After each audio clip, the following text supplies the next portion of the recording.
Have you ever planted seeds, waited patiently, and nothing came up? Was it the seed or was it something you did wrong? So today I'm going to show you how to do a simple germination test using a light table so you know before you plant whether your seeds are still viable. Hello, my name's Lynn Gillespie, creator of the High Performance Garden System, and I've been starting seeds indoors for over 40 years.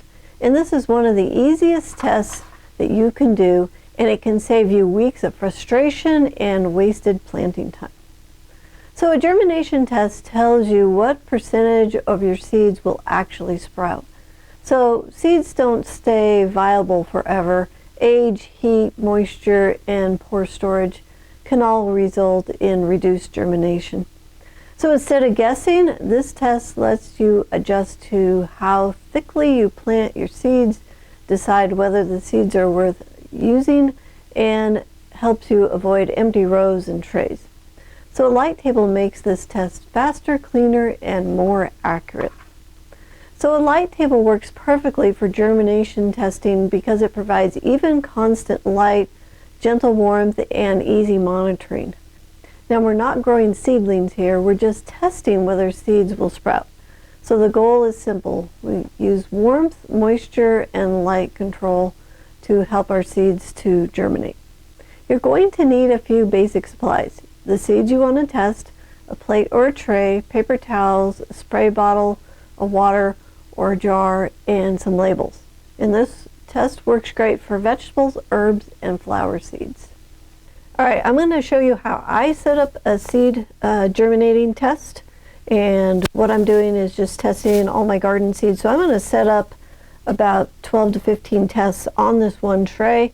If you want to do individual tests, you can do like individual plates or whatever you have in the house, but you need something that's waterproof for the bottom. Next, I'm going to put on 2 layers of paper towels because I want it to hold moisture. And on this, I'm just going to soak this really good. We live in the desert. We don't have a whole lot of air moisture.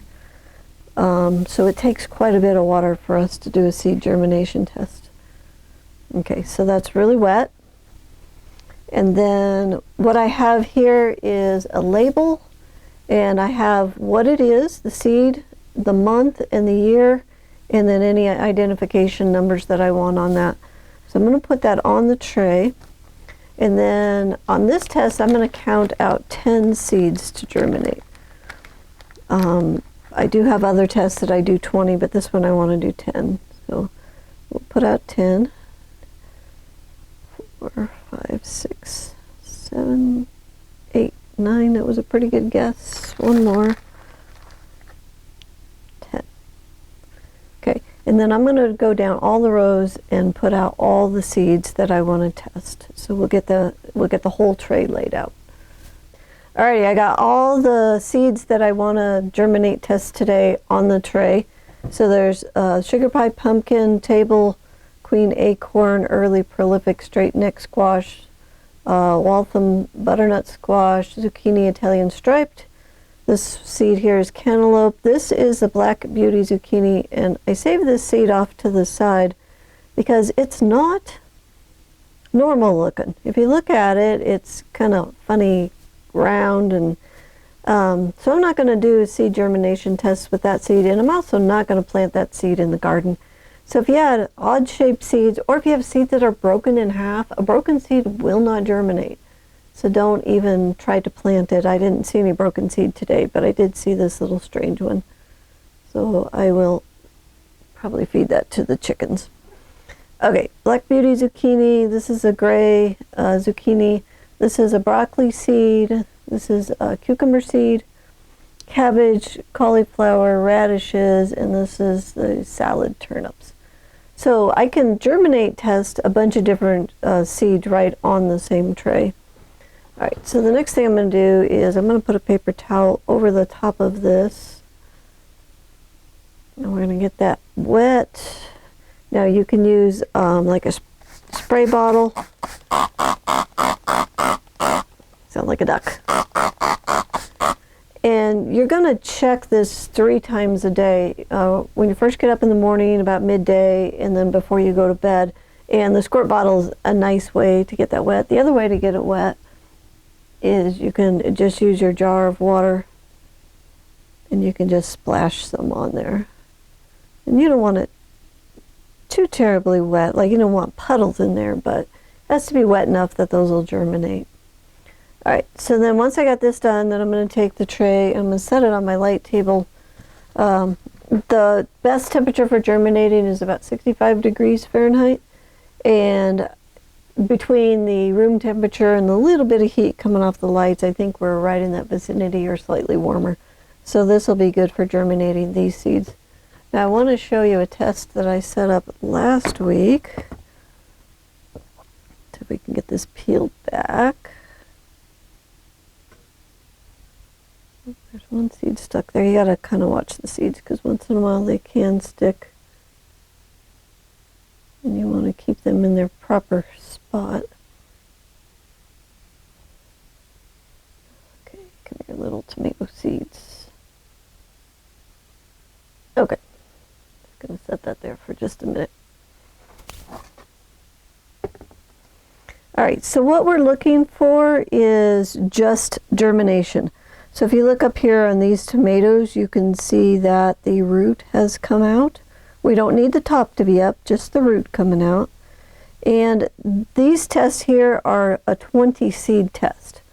So I can, if 10 seeds come up out of a 20, I know I'm at 50% germination. But this way I can get like, if I get 19 seeds, I can have like a 95% germination test. So it's just a little more accurate to do 20 seeds than 10, but if you got 10 seeds and 7 is coming up, you're in good shape.